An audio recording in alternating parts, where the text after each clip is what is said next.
Welcome to Darby and Friends 1490 WGCH. What an interesting person. I have a lovely woman here with me this afternoon, and she's going to be talking about Greenwich Landmarks, which is part of the Greenwich Historical Society, an event that's going to be taking place, which she is the chairperson of.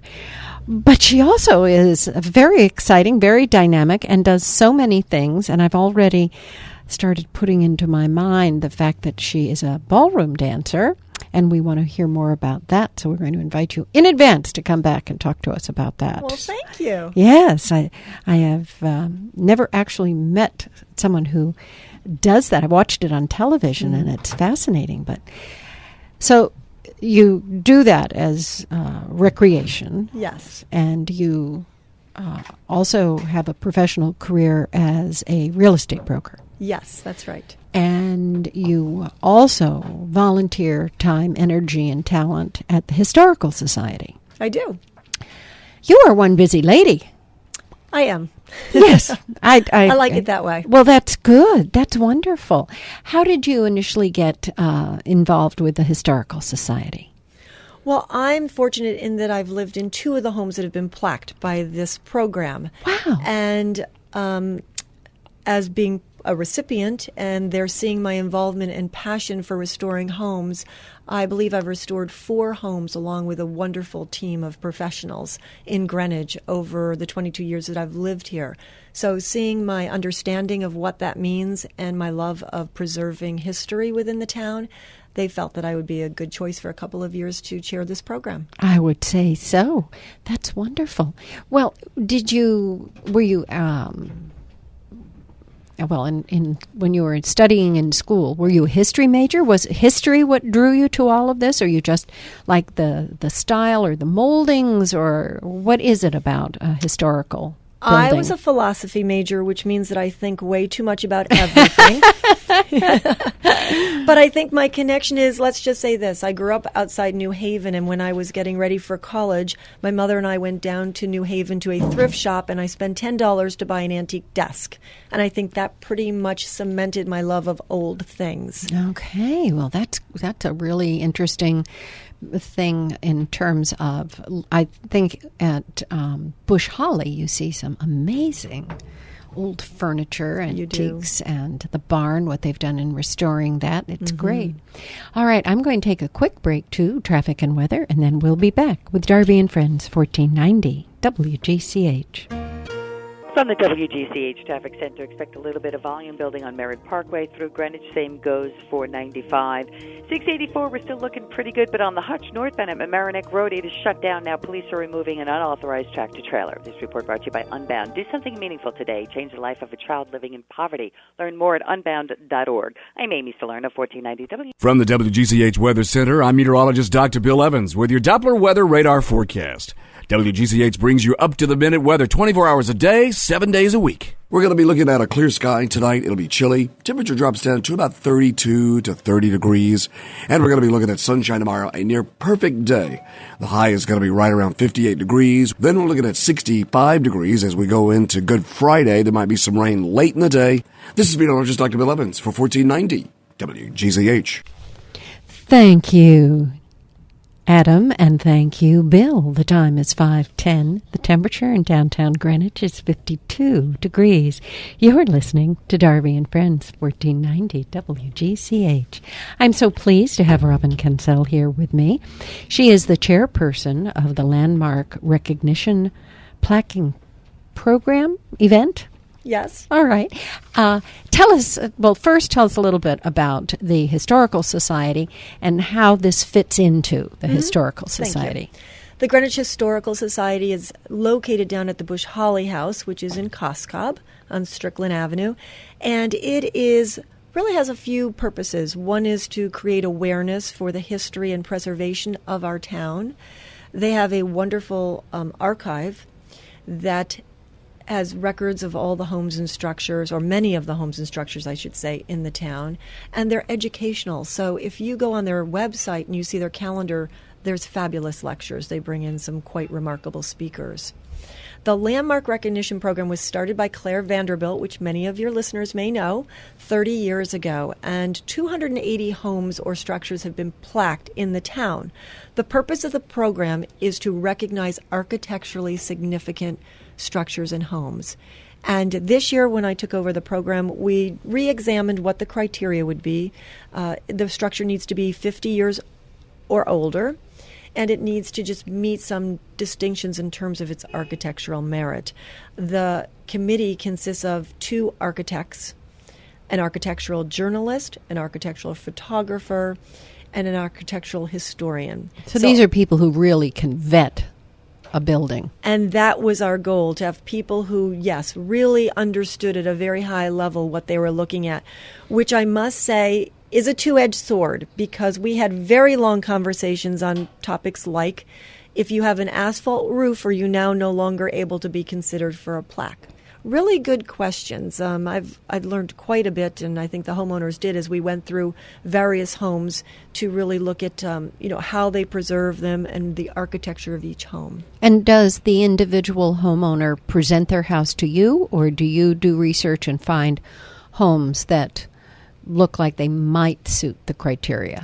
So both of the above. Ah. One is people may come forward and complete an application, asked to be considered for the program, but we also do windshield tours where we literally drive around and just look at homes that we feel could be considered. In the beginning of the year, we really went back and took a chronology of all the homes and saw where are their holes, what years are possibly missing, what styles do we want to see more of. For example, we don't have a modern home that's been plaqued. Unfortunately, most of them have been demolished. That would have been the level of architecture that we could consider. We identified one home, and unfortunately, the owners, didn't want to consider the program. Some people have the misunderstanding that if you are plaqued by this program, you cannot make any modifications to your house, and that's not true in terms of this program. It's really just a merit-based award, so you could modify it as you want. We hope you stay within the architectural framework of it. You could demolish it. It's not the National Registry, which does have a much more stringent criteria. I think that's probably a misconception that a lot of people have. I have a friend who is on Zacchaeus Mead who has a plaqued house, and I just assumed that she couldn't make any changes, but I guess she can. Aha. Now, you said you have had 2 plaqued houses. I have.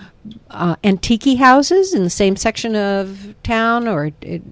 Darby, it's funny, and I find this in real estate, too, because I often do research to see where buyers are moving. In Greenwich, many buyers, when they move within town, they seem to stay within their general neighborhood, and that certainly has been true for us. So we've owned 4 or 5 homes and have moved a number of times while we're redoing each of them. One of our homes was on North Street, and it was owned by Leonard Martin, who made his fortune by buying all the surplus fabric after the war and reselling it to the English housewives. Wow. So he purchased 30 acres, which went from Martindale up to 190 North Street. Dr. Frank Walsh, whom many of us love, owned the house for many years, and we purchased it from him. It had never been renovated. In fact, when we initially looked at the house, it had the sprinkler hoses still attached to the walls. Oh, my My word. husband looked at me and said, "No way."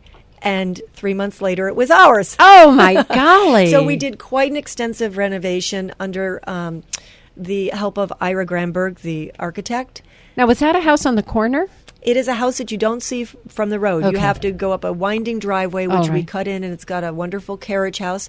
And this is interesting for preservation purposes. When we bought it, there were still horses in the carriage house. Oh, my word. So Mrs. Walsh had her horses, her ponies, and it was very much just the stableman's quarters above. So we completely renovated that building. It now is an apartment above, and it was a studio below, my workspace. But we since sold that and took on another project in Cackham Wood, and that is the one that was plaqued last year. Oh, what fun. What It is fun. Absolute fun. Now, Cackham Wood was originally developed as an entire project, and then... Very good. Frederick Law Olmsted's sons developed that as one of the first places that ever had underground utilities. Right. And they situated it, if you drive through, it's very much like Central Park. You can't go through both sides because you need a pass. But it is anchored by 2 man-made lakes. And it's very rolling. And the idea was to have all Tudors and colonials. Our home is on the lake, and it's interesting. I always say the sign of a good architect is how the natural light plays through your house throughout the day. And that's what really captured us on this house. You just see the light from 9 a.m. until, the sun sets. Yeah, that's lovely. Because I'm thinking and I'm not in real estate, so I don't have all the technical terms of how to describe. But when you go into Cackham on the right-hand side, there's one that's relatively new. That was built by Jay Ginter, and you're right. That was built not so long ago. Right. Yeah. Within 15, 20 years. Yeah. Yeah, definitely. Fascinating. Well, I can see how your connection with the Historical Society and doing the plaques dovetails into your passion about real estate. So you mentioned that when the committee is putting together which houses, it's a windshield, you said, tour driving by, and then also people presenting their home to you. And you said you look for years that haven't been represented, styles. Right. Do you also do it geographically, that you have some from, Bellhaven, some from backcountry, et cetera? Yes, we tried to do that this year. We also, there's a misconception, and you and I were talking about this before, when people are looking to move to Greenwich, that Greenwich is all homes that are $7 million and above, and that's certainly not the case. So what we tried to do in this program is also show a range, a more modest house, and then an estate. So we wanted to represent variety this year. And do you look for some of the well-known old family names like Millbank and Mead and some of the farms that most are of those, Wilshire? Most of those have already been plaqued. Uh-huh. But, for example, one of the 5 for this year is French Farm, which you might know. Yes, on of Lake course. Avenue. Yes, and yes. it is the only remaining gentleman's farm. There was at one time 130 gentleman farm. As you probably know, as New Yorkers moved out and saw this as a more year-round community thanks to faster locomotives, they started taking farms, because it was farmland primarily, right, and combining them and building a beautiful home and then having their gentleman's farm. And that is exactly what happened in the case of French Farm. So it now is on 4 acres. It still has some exotic animals. It has a wonderful caretaker, and it is now running under a foundation so that Greenwich will always have French Farm. Wonderful. As part of its tapestry. That was Weirdsma, wasn't it? Yes. Yeah. Oh, my golly. That's fascinating. Yeah. And that's wonderful that it's going to stay French Farm. Yes. Absolutely wonderful. Well, we're going to find out more about the plaqued houses and the upcoming event for that from the Historical Society. Right now, we're heading off to traffic and weather.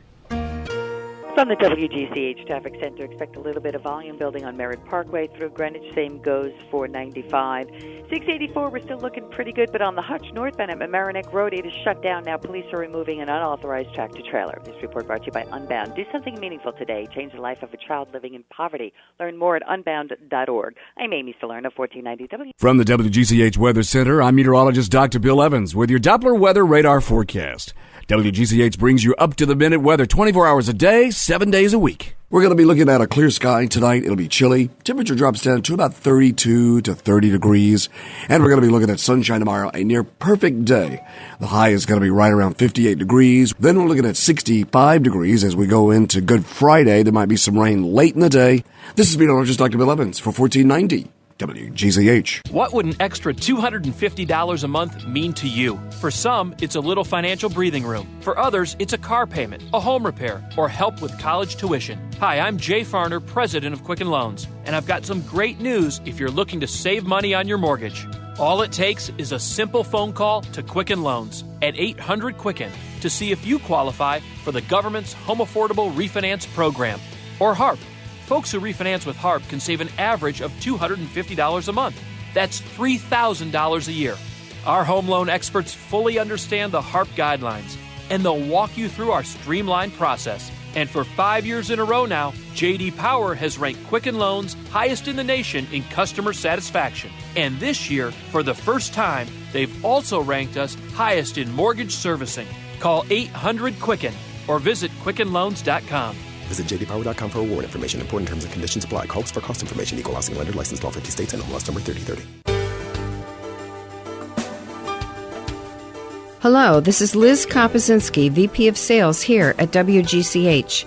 April is blooming. We celebrate April Fool's Day, National Volunteer Week, Cancer Control Month, Jazz Appreciation, and so much more. 1490 WGCH celebrates its long-standing service in the community. But it's not just April, it's all year. Let's create a cost-effective advertising campaign together for your business. Email me to discuss tips and creative ideas at liz.k@wgch.com. liz.k@wgch.com. Let's publicize your business. We will write and produce effective and professional commercials. Email liz.k@wgch.com. liz.k@wgch.com.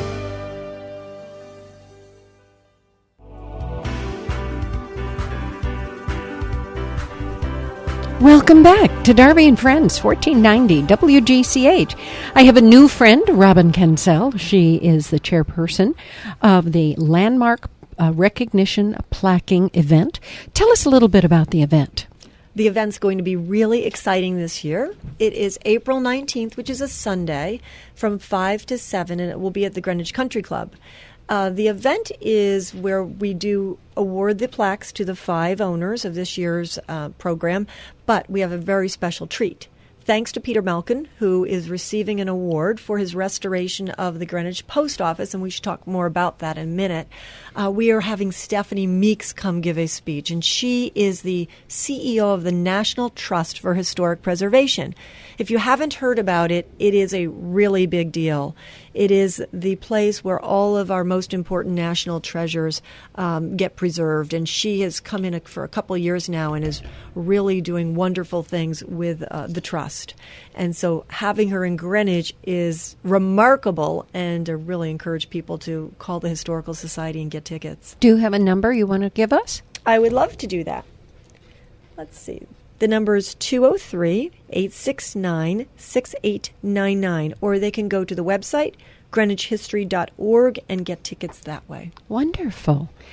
It sounds like it's going to be a very fun and interesting evening. You know, Darby, it's funny. I had not been, I have to admit, before last year when we received our plaque, but even my husband, who doesn't normally go to things of this nature, came away, and it's such a special afternoon. You run into people or you meet people you would have never met in Greenwich. You just hear about these fabulous homes, and you see the photos of them, and you feel like you have learned something, not just about your town, but in general. Yes. So if you're thinking about the 5 homes that are being plaqued, is there any theme or something they have in common, or is each one very distinctly different? You know, that's a great question. We started out thinking theme. Everyone loves a theme. But as we looked at things, we got more interested in just the particulars of each place. So I'll tell you what they are. They're different in that normally they're all homes. We've only had the police booth, which people might have seen at the top of Greenwich Avenue, that's plaqued. But I really can't think of another structure, even though that's in our mission that we could plaque them. But this year we have 2. So one is, of course, the post office. And that's just a fabulous representation of taking an important building from the 30s during that time when the government invested in civic buildings.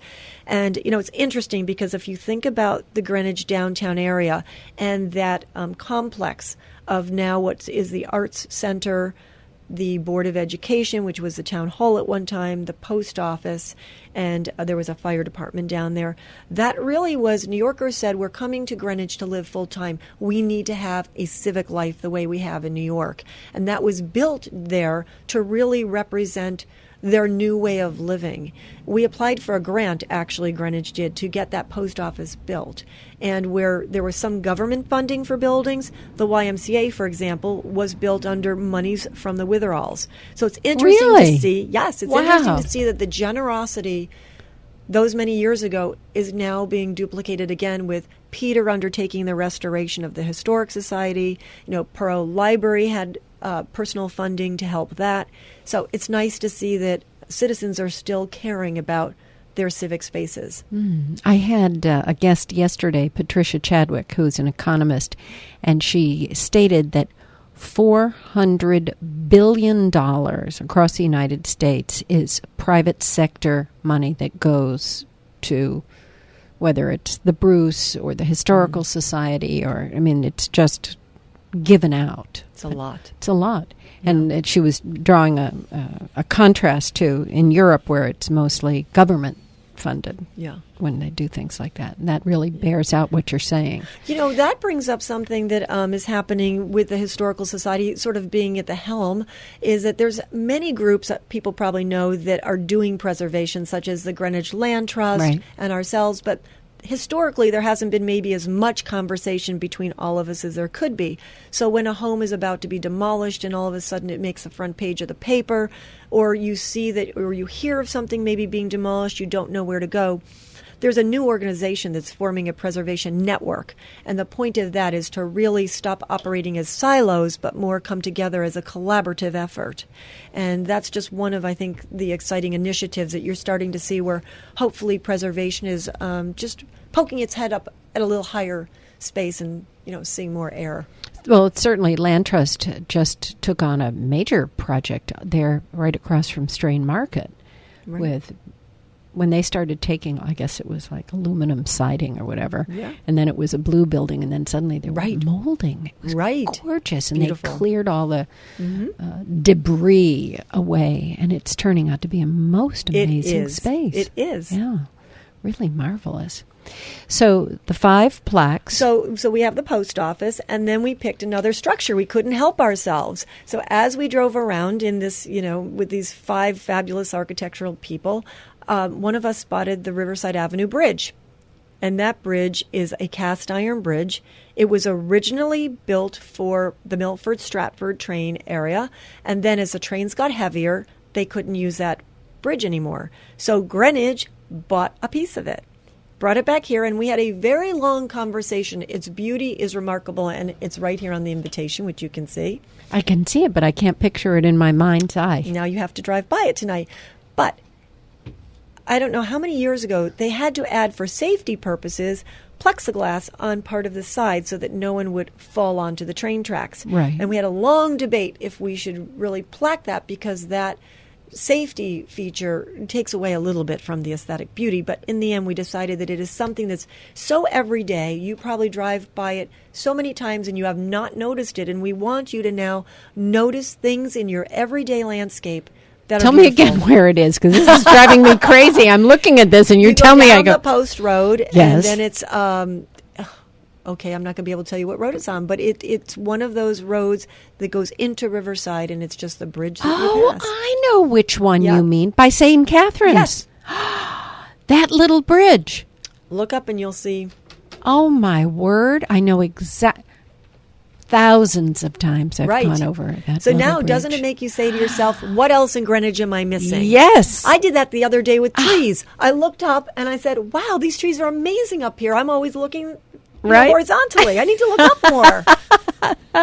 All right. Well, let's take a quick break, and then we'll be back with Darby and Friends, 1490 WGCH. From the WGCH Traffic Center, expect a little bit of volume building on Merritt Parkway through Greenwich. Same goes for 95. 684, we're still looking pretty good, but on the Hutch northbound at Mamaroneck Road, it is shut down now. Police are removing an unauthorized tractor-trailer. This report brought to you by Unbound. Do something meaningful today. Change the life of a child living in poverty. Learn more at unbound.org. I'm Amy Salerno, 1490 W. From the WGCH Weather Center, I'm meteorologist Dr. Bill Evans with your Doppler weather radar forecast. WGCH brings you up-to-the-minute weather 24 hours a day, 7 days a week. We're going to be looking at a clear sky tonight. It'll be chilly. Temperature drops down to about 32 to 30 degrees. And we're going to be looking at sunshine tomorrow, a near perfect day. The high is going to be right around 58 degrees. Then we're looking at 65 degrees as we go into Good Friday. There might be some rain late in the day. This is meteorologist Dr. Bill Evans for 1490 WGCH. Want an easy way to find a great doctor? Got a health issue you'd like to research? Looking for ways to be healthier and better informed about personal wellness? You'll find all this and more at the Greenwich Hospital website, www.greenhosp.org. This richly detailed website is loaded with valuable information. You'll find everything from directions and visiting hours to details about all the medical services and staff physicians, including doctors' credentials and office locations. You'll also find listings of community healthcare events, support groups, and much, much more. Whether you're planning a hospital visit or just want to be a more informed healthcare consumer, the place to start is Greenwich Hospital's website. Find it at www.greenhosp.org. That's www.greenhosp.org. Check it out today and get wise about health.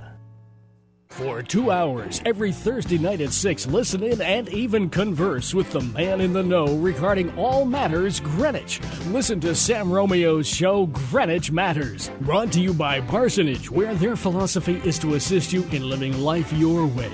Also by Fairfield County Safe Wash, better than power washing. From the beach to the backcountry, education, recreation, or politics, learn all about it on Greenwich Matters every Thursday night at 6 on 1490 WGCH.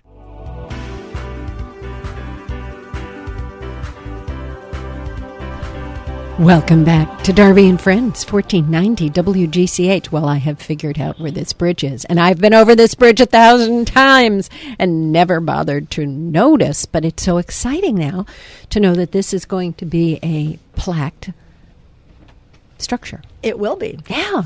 And so besides those two, we have 3 homes. Mm-hmm. Well, we have the Gentleman's Farm. Yes. Then we have very special 30 John Street, which is Chateau Paterno.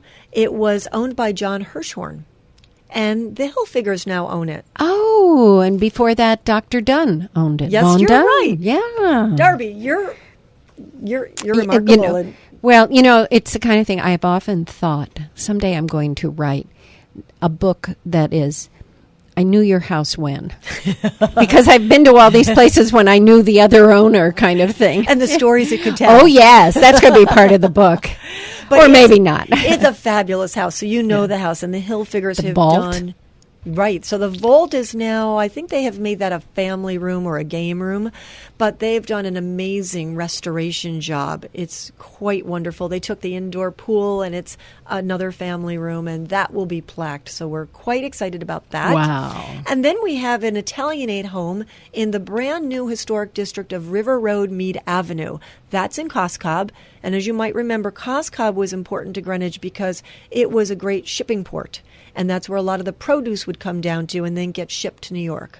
And so there's 38 structures in this historic district. And this home that we selected, the Richard Brush home, is just a fabulous example of Italianate. I think it was the last Italianate home done in that period. And we think it's because the wife of the man who commissioned the home, her father owned a large Italianate home on North Street. So perhaps she was influenced by what Daddy was doing and wanted to do the same. Isn't that something? And is the home on North Street still existing? Or that one's been... I don't know. Okay. And that's a question that I have that I want to investigate myself. Right. So River Road and Mead... Help me with River. So River Road is, if you look across the street, you'll actually see the Water Club. It's that area. Okay. All right. That's River Road. All right. And then we have John Street, and then we have the post so office. the I-95 is close. Yes. All right. I'm going to have to drive around and look at all these things. I always think I know where everything is. And you're making me think that at the event, maybe we should have a slide that shows on PowerPoint, where each of these homes is located. That might be helpful to people. Yes, absolutely. Because, as you're saying it, I know River Road and I know Mead, but I can't put it together in my head, just like I couldn't put the bridge together. You will when you go down there. Yeah, definitely. Yeah. Once you walked me through it, I could get to it. Palmer Point Marina, the old Fjord Fisheries. Yes. So there's an Italianate house right in that area. Oh, fun. Small, sweet. Oh, that is just fantastic. And it really does speak to all the different kinds of industries and businesses and types, as you said, styles of home. Right. Oh, that is just great. Yeah. Now, Sometimes people talk about, well, why should you preserve the way we live is so different now? And it made me think, if you didn't have all these periods, isn't variety one of the most interesting things about life? So if you didn't have all these different homes from the different periods and you had all homes that just looked like each other, might as well go to Levittown. Yes, exactly. It would be very boring. Very boring. Very boring indeed. So does this happen every year that houses are plaqued? It does. It does. And it's always You're the busy same. with that. Well, I'm only the chair for 2 years. So this was my first year, and we're looking forward to a second year. And have people started offering up their houses? They have not, and this is a good opportunity that if you have a home that is 50 years or older and you think it is architecturally significant, we would love to hear from you. There is a real jewel down at the Historical Society, Christopher Shields. He's the archivist, and they could just call him and talk to him.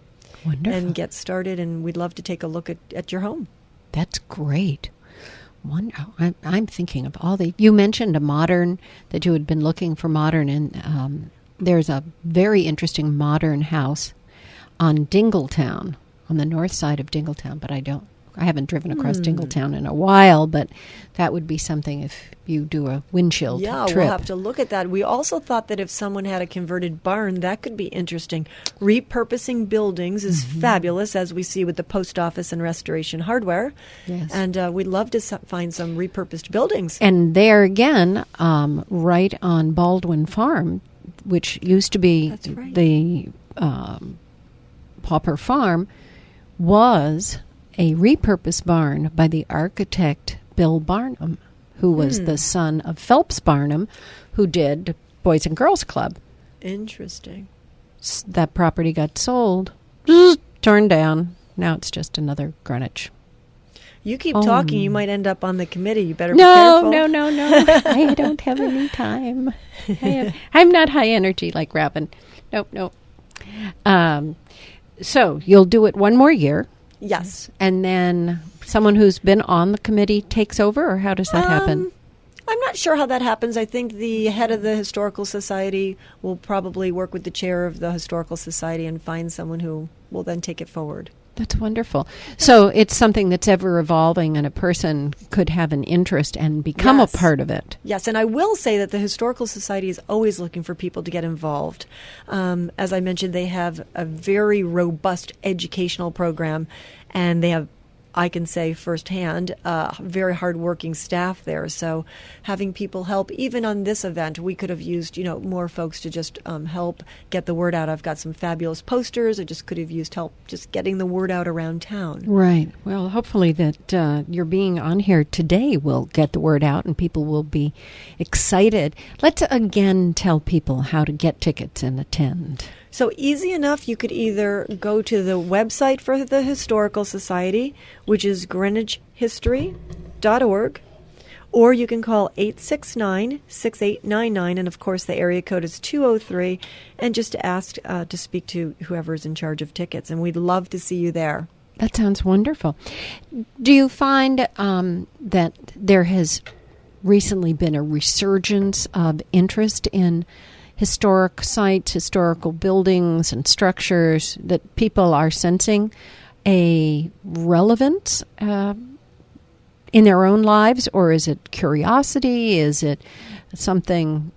How do you see it? Well, before you tell me how you see it, I have to see what is happening in traffic and weather. We're going to go to Amy and we're going to go to Bill in a moment to find out. It's such a beautiful day out there. I'm sure Bill has good news for us. From the WGCH Traffic Center, expect a little bit of volume building on Merritt Parkway through Greenwich. Same goes for 95. 684, we're still looking pretty good, but on the Hutch northbound at Mamaroneck Road, it is shut down now. Police are removing an unauthorized tractor-trailer. This report brought to you by Unbound. Do something meaningful today. Change the life of a child living in poverty. Learn more at unbound.org. I'm Amy Salerno, 1490 W. From the WGCH Weather Center, I'm meteorologist Dr. Bill Evans with your Doppler weather radar forecast. WGCH brings you up-to-the-minute weather 24 hours a day, 7 days a week. We're going to be looking at a clear sky tonight. It'll be chilly. Temperature drops down to about 32 to 30 degrees. And we're going to be looking at sunshine tomorrow, a near perfect day. The high is going to be right around 58 degrees. Then we're looking at 65 degrees as we go into Good Friday. There might be some rain late in the day. This is meteorologist Dr. Bill Evans for 1490 WGCH. Thank you, Amy, and thank you, Bill. I am having such a good time talking to Robin Kencel, the chairperson of the Landmark Recognition Plaquing Program for the Historical Society. And we've been talking about, we just started the conversation on the relevance of historical structures and buildings, and is this a wave that's increasing? It seems as though it is. You know, from my perspective, and I'll answer it really from what I see in the world of real estate, I would say in terms of homes, folks they're getting interested in the more modern period, and postmodern period. So like Palm Springs. Yes, that's now, I hate to say, more than 50 years old, because that was, my generation. But they're very interested in that period. And yes, I think people do respect older homes and just are always looking for, okay, well, if I have this home, what can I do to make it work for our family? Because folks today are still very interested in kitchens and family rooms that talk to each other. And it's interesting looking at, I'll say, the younger generation, 35 to 45. They're not looking for homes with rooms that they don't use. Yeah. They're constantly saying, how am I using this room? Or let me tell you how our family works. Yes. So will this work? So when you're looking at older homes, I think it takes just a little bit of imagination and a good architect. I always say, just start with a good architect. Right. And they'll be able to sort of think about what respects the house and what it is or was, and how they can reimagine it. Christopher was reminding me that there's a property in town owned by a gentleman that has a fabulous 1776 colonial, and he built onto that a modern wing. And he's got sort of a winter home and a summer home there. So the modern, very glass portion he enjoys in the summer, but in the winter it's a very cozy setting in the colonial portion. So lovely. Little creativity can go a long way. Most definitely. I was having a real estate conversation yesterday with a friend at lunch, and we were talking about houses because she's downsizing and has literally bought a house across the street from her home. And she said what is so amusing to her, because many of us are in that phase of our lives, that in some of the older houses, kitchens and bathrooms have never been updated. And then we both cracked up hysterically laughing. Why would you have an updated kitchen? Because that was only where the help would go. Right. But that's so different. I think the younger generation, that's the heart of the home where everyone wants to be, and it's not a separate.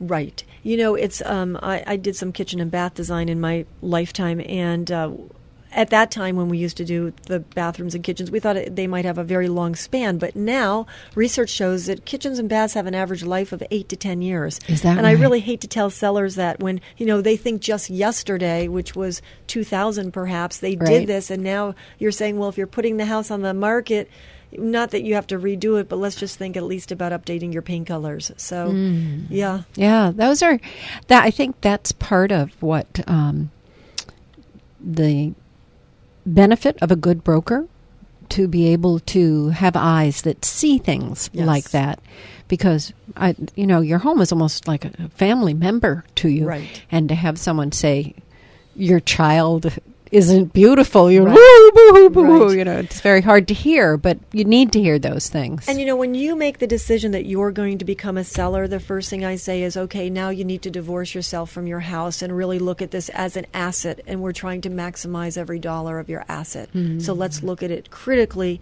not as if you're living here, but as if you're a buyer and coming through. And having a background in construction and design is helpful, because I have seen a lot. Yes, I would think so. What about in, and I know you're very active with the Historical Society, but the newer houses that are being built in 2015, do you think they'll fare 50 years from now, that some of them will live up to the vetting process of becoming a plaqued house? Well, I would say it depends, and I will also share with you that that's the toughest part of my job, because obviously I see much more than I want to see, right, in terms of construction quality and workmanship and design. And some of the builders and some of the architects are doing things that will really stand up nicely. We just represented a sale of a house on Lake Avenue that is a Tudor, but it was done for today's sort of living. So it has just a younger aesthetic to it, but was very respectful of what a Tudor should be in terms of proportion and scale. So, as long as they're adhering to the timeless architectural principles and are using quality materials, I think they can. But it depends on what people's motivation is. My husband would call me a fearless spender, and I have to agree, because when I do a renovation, I honestly don't look at dollars. I just look at what's right for the house, which is not a good business decision. But my feeling is if you're buying a home that has a certain level, you need to respect that level and bring it to and match that with whatever else you're doing. Yeah. So it varies like everything in life. There's some that are going to that level and some perhaps not. All right. Do you see many of the older homes in line to be preserved, or do you think we're going, I was just thinking about, I drove past a property earlier today and I said to myself, what is happening? It looks like they're clear cutting. And I'm thinking of the trees are being chopped away. Are the more antique, 50 years and older historic houses going to be the way of the past, or is there enough of a body of people who want to preserve them? I think it's like everything in life. We're seeing a little bit of a wave right now. Homes that were built in the 50s and 60s are having a little bit of a struggle because during that time period, some of the quality of materials perhaps weren't as strong as other periods. So hopefully not. I mean, a little bit folks are looking for a more modern house and newer construction. We definitely see that as a trend right now. Newer construction is selling the fastest in Greenwich, as is waterfront. But I think there are people who also appreciate, older homes have stories. You can feel their soul. You really can. And I think people appreciate that once they take the time and have seen enough homes to really start comparing the differences. What are the biggest positives to maintain a house and get it plaqued? Well, there is a certain cachet, and I will say, since I do tend to move a lot, that when you sell a house that's plaqued, there is something about that. And really what it says is someone on the outside has recognized my house as having significant architectural value, and that speaks for itself. So I will say homes that are plaqued, I don't know that you can quantify it, but I can see it. They do seem to get an extra cachet with them. And that's important in this environment. It's a very competitive environment. So it would be a very good thing for people out there who think they have a house that could go through the vetting process to contact the Historical Society and be able to be one of the recipients next year. It would. And the other thing I would say is if you have an older home and you've done work or you've had some research done on it, I know for all my homes, I always present to the Historical Society all the work on the home so that they have in their records for down future years. Homeowners will want to know about how I approach things, who I use, the materials that I used. It's just a nice thing for your town. Do they also want to know about you? I always tell them a little bit about the family that lived there. Yeah. I like to know about the family that lived there, even though I can feel it in every house that we've bought. You can feel what the personality of the family was like. Right, absolutely. Okay, let's go to traffic and weather. From the WGCH Traffic Center, expect a little bit of volume building on Merritt Parkway through Greenwich. Same goes for 95. 684, we're still looking pretty good, but on the Hutch northbound at Mamaroneck Road, it is shut down now. Police are removing an unauthorized tractor-trailer. This report brought to you by Unbound. Do something meaningful today. Change the life of a child living in poverty. Learn more at unbound.org. I'm Amy Salerno, 1490 W. From the WGCH Weather Center, I'm meteorologist Dr. Bill Evans with your Doppler weather radar forecast. WGCH brings you up-to-the-minute weather 24 hours a day, 7 days a week. We're going to be looking at a clear sky tonight. It'll be chilly. Temperature drops down to about 32 to 30 degrees. And we're going to be looking at sunshine tomorrow, a near perfect day. The high is going to be right around 58 degrees. Then we're looking at 65 degrees as we go into Good Friday. There might be some rain late in the day. This is meteorologist Dr. Bill Evans for 1490 WGCH. This is Michelle Martin at Greenwich Library. Authors Live presents author Andrew Gross to talk about Ty Hawk, his Greenwich investigator who travels to Aspen in his newest book, 1 Mile Under, a thriller that investigates fracking, financial terrorism, and murder on Tuesday, April 7th at 7 p.m. Andrew Gross is the author of 4 New York Times best-selling books and is also known for his collaborations with James Patterson. Authors Live at Greenwich Library is made possible through the support of the Greenwich Library Board of Trustees and contributions by generous donors. This program is open to all at no charge. Seating is limited and will be available on first-come, first-seated basis. Books will be available for purchase and signing through Diane's Books. This is Michelle Martin on 1490 WGCH. For 2 hours every Thursday night at 6, listen in and even converse with the man in the know regarding all matters Greenwich. Listen to Sam Romeo's show, Greenwich Matters. Brought to you by Parsonage, where their philosophy is to assist you in living life your way. Also by Fairfield County Safe Wash, better than power washing. From the beach to the backcountry, education, recreation, or politics, learn all about it on Greenwich Matters every Thursday night at 6 on 1490 WGCH. Welcome back to Darby and Friends, 1490 WGCH. I have just had a blast today with Robin Kencel. She is the chairperson for the Landmark Recognition Plaquing Program for the Historical Society, the event that is going to happen on April 19th, Sunday, from 5 p.m. to 7 p.m. at the Greenwich Country Club. Wonderful. And you can check out the website at greenwichhistory.org. And you can get tickets that way, or you can call 869-6899, extension 10. Wonderful. Now, I have one other question. Now, all these 280 houses have been plaqued. Do the plaquees ever talk to one another? Well, that's a great question, and that's a question that two of them just asked themselves. So, there's a new initiative, a couple that has a plaqued house is starting to develop a grassroots effort so that we can get together. Because obviously we all share an interest in preserving the past. So there is something that's just getting off the ground. So again, if you live in a plaqued house, call the Historic Society. Wonderful. And they could put you together with these folks who are starting it.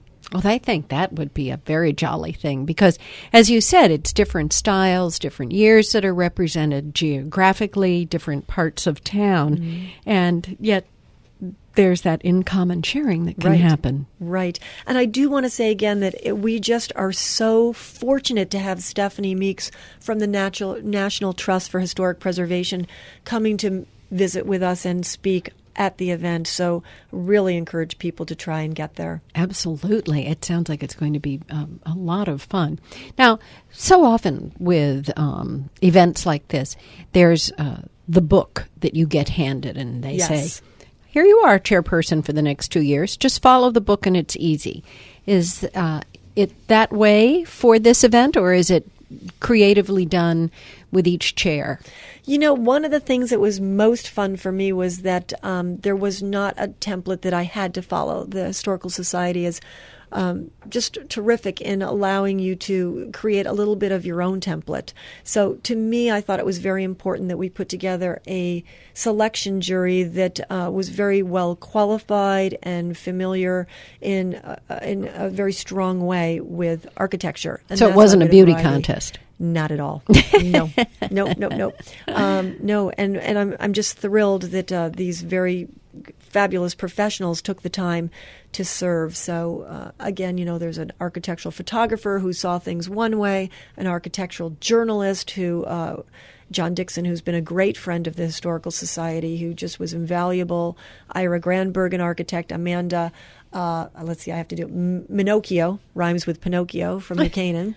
And Michael Biondo, and just, you know, we were really fortunate to have these people be so thoughtful with what they were looking at. And will they be at the event on April 14th? I hope so. Good. So someone who either was plaqued or wants to be plaqued could talk to them to get kind of an insight. Absolutely. Would my house actually live up to being vetted? Absolutely. Well, you are more fun and a delight, and I know you're heading off to go dance. I am. That's wonderful. A cherry at the top of my day. Yes. Now, you dance every day? Monday through Friday. Really? Yes. That's a lot of rehearsing. While you're home eating dinner, I'm on the ballroom floor.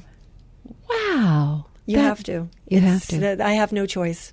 And how long do you have to dance? An hour and a half. An hour and a half. Every day? Every day. Well, enjoy it. And thank you. Promise me you'll come back and tell us about ballroom dancing. I'm going to come back and I'm going to bring Sergey, my dance partner, because I All think right. you'll really enjoy him. Wonderful. All right. Well, folks, that's a promise that we'll have Robin be a friend and come back again. Thanks so much, Darby. Thank you. Let's go to traffic and weather. From the WGCH Traffic Center, no delays reported now on Merritt Parkway or 95. You have some slowdowns on the Hutch southbound from Purchase Street to Mamaroneck Road, and 287 is slow from the Taconic to Routes 119. This report brought to you by Unbound. Do something meaningful today. Change the life of a child living in poverty. Learn more at unbound.org. I'm Amy Salerno, 1490 WGCH.